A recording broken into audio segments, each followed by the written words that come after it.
کہ کیا دین اسلام رشتہ داروں کو سرکاری عہدہ دینے سے روکتا ہے؟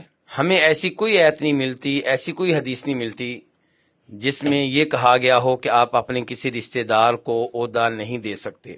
اصول ایک ہی ہے، وہ رشتہ داروں کے لیے بھی ہے، دوسروں کے لیے بھی ہے، کہ ان خیر من استاجرت القوی الامین، زبردست، کہ آپ عہدہ اسے دیں، سرکاری ملازمت اسے دیں جو صلاحیت بھی رکھتا ہو اس ملازمت کو نبھانے کی، اس ذمہ داری کو نبھانے کی، اور الامین، امانت دار بھی ہو، خیانت کرنے والا نہ ہو۔ یہ دو چیزیں جس میں پائی جائیں اس کو آپ عہدہ دیں گے۔ اور اگر یہ صلاحیتیں آپ کے رشتہ دار میں پائی جاتی ہیں تو آپ اسے عہدے سے کیوں محروم رکھیں؟ اس کا جرم کیا ہے؟ اس کا گناہ کیا ہے؟ پہلی بات تو یہ ہے۔ دوسرے نمبر پہ جناب عثمان بن عفان کے اوپر ہم نے اعتراض نہیں کرنا، بلکہ ہم نے ان سے روشنی لینی ہے۔ جی، جناب عثمان بن عفان کون ہیں؟ جن کے بارے میں فرماتے ہیں نبی علیہ الصلوۃ والسلام، علیکم بسنتی و سنت الخلفاء الراشدین المہدیین، کہ تم لوگوں نے میرے طریقے پہ چلنا ہے اور میرے بعد آنے والے میرے جو راشد قسم کے خلفاء ہیں، ہدایت یافتہ خلفاء ہیں، ان کے طریقوں کو اپنانا ہے۔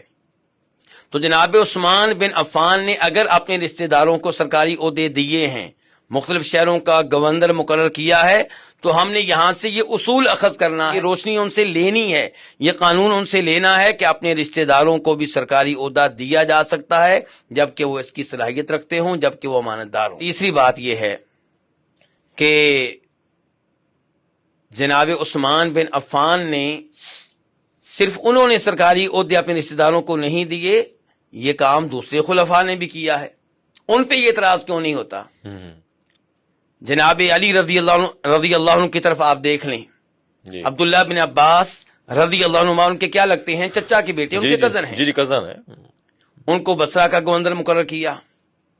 ان کے بھائی عبید اللہ ابن عباس کو بھی ایک علاقے کا گورنر مقرر کیا۔ ان کے بھائی قسم بن عباس کو طائف اور مکہ کا گورنر بنایا۔ تینوں بھائیوں کو، یعنی کہ تینوں بھائیوں کو، اور تینوں چچا کے بیٹے ہیں۔ پھر اپنے ربیب یعنی کہ وائف کے بیٹے محمد بن ابو بکر کو مصر کا گورنر مقرر کیا۔ صحیح۔ پھر اپنے بانجے ام ہانی کے بیٹے جعیدہ بن حبیرہ، جی ان کو خراسان کا گورنر مقرر کیا۔ یہاں پہ آپ کیا کہیں گے؟ پتا چلا کہ جو کچھ جناب علی نے کیا وہ بھی بالکل ٹھیک تھا، اور جو کچھ جناب عثمان نے کیا وہ بھی بالکل ٹھیک۔ یعنی کہ ہم سیدنا علی رضی اللہ تعالی عنہ پر اعتراض برائے اعتراض نہیں کر رہے، بلکہ ان سے بھی روشنی لے رہے ہیں اور ان سے بھی روشنی لے رہے ہیں۔